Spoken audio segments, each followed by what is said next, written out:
to say is, violence is never the answer, as you should know. And parents, once the doctor confirms you that you're pregnant, then you should know, this is your goal for your child. It's not about me anymore. It's about for them, because they're the future generation, and the future generation should not be full of violence and killing and destruction. Yep. So what I'm trying to say is that for the parent to not correct their child in a matter of that they will not even think about putting their hands on a gun, or think about hurting somebody, or think about stealing, or think about havoc. Right, That's right. what you do.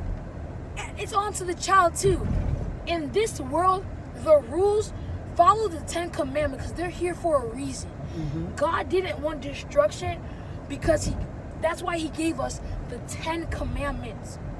Yep. That's why one of them is obey your mother and father.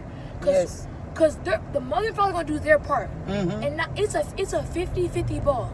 Preach. Once the parents Yes, do their part, yes. that's 50%. Yes. If you do your part, that's another 50%. That can make 100%, and then you're done.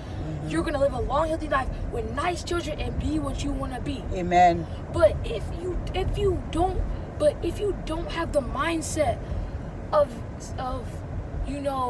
don't have the mindset of IQ or smartness, or I want to be this in life, I want to make a name for myself. Because trust me, once Michael Jordan is gone, even once he's gone, 1,000 years later, if the NBA is still here, they will still remember Michael Jordan, because he made a name for himself. Yep. It's about all decision. He probably had a choice back in his young age, as teenagers. He could have killed you. But did he? No, he didn't. And that's why he's a billionaire. And that's why his money. It's about what you want in your life. So all I'm trying to say is, people who have the mindset of violence, stealing, not obeying, not being respectful, is the people who are going to make a dent in their life. Wow. Because what I like to call this is the temple. God, when he gives you life, he gives you a temple with it. Yes. Every big choice you make, I'm not talking about choice, what answer is on the test. I'm talking about a choice that will affect you for the rest of your life. That's because the temple has pillars, right, to hold it up. Once you make a bad choice, one pillar falls. Yes. Now, if you keep on doing it, your temple has no balance. And once your temple falls to the ground, once your temple collapses, then your life is over with. Seems and you like can't you blame really. anybody. Yes, it seems like it seems like you're really, really upset about what's going on. I'm upset because, you're not even giving those 3 teenagers in Evanston a chance Yes. to live their life and to be someone. You never know. One of those teenagers could have made a cure to a disease. You never know. One of those teenagers could have stopped racism, even though it still goes on to this day. One of those teenagers could have made this world better. But you have the audacity, just because your life is not what you want it to be, and that's fine. What you do in your life is not what you want it to be. You get up, wake up in the morning, and say, today and now one's gonna be a change for my life, and that's simple. But you're gonna have, just because you're mad and irritated, aggravated, just because your life isn't what you want to be, you're gonna go out, put your hand on a deadly weapon, and just pull the trigger, knowing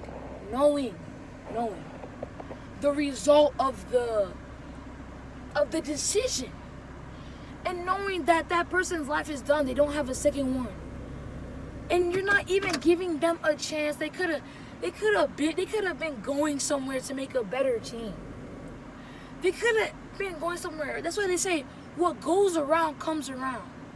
I mean, if you gave them a chance, if you gave them life opportunity, then maybe once you're grown up, 40, 50 years old, they will do something that's really good for the world that will help benefit your life, that will make your life better.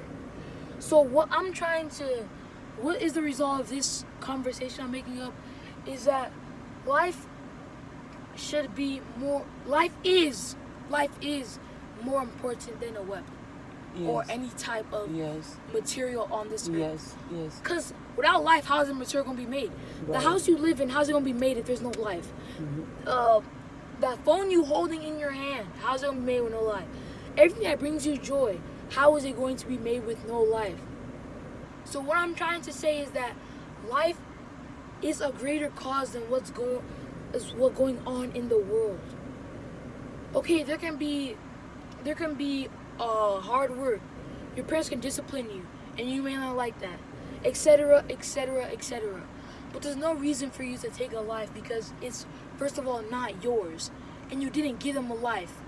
And second of all, or third of all, that life is not a toy to be playing with. Life is not replaceable. Yep. You can't Yes. kill someone and then replace that person. No, That's it. It's God makes- over with. God is very, very brilliant. So he makes everybody in different ways and different talents. Mm-hmm. And just because that person is successful, you never know. Those 3 teenagers they probably have straight A's or something like that, or probably really good at something. Mm-hmm. But just because your life, like I said, just because your life is not in danger doesn't mean you have to put somebody else's life in danger. Because they are not going to suffer because they're going to go up to God and God's going to treat them well. But then you're going to suffer. You're going to have to go to jail, and they do really bad stuff. People get killed in jail. And why? Because they have no more life left in jail. Once you go into jail, it's going to be on your report, like Your record. your record. If you get out of jail, you go for a job, maybe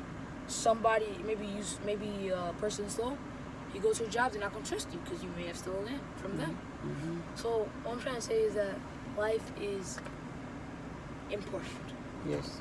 That's what I'm trying to say.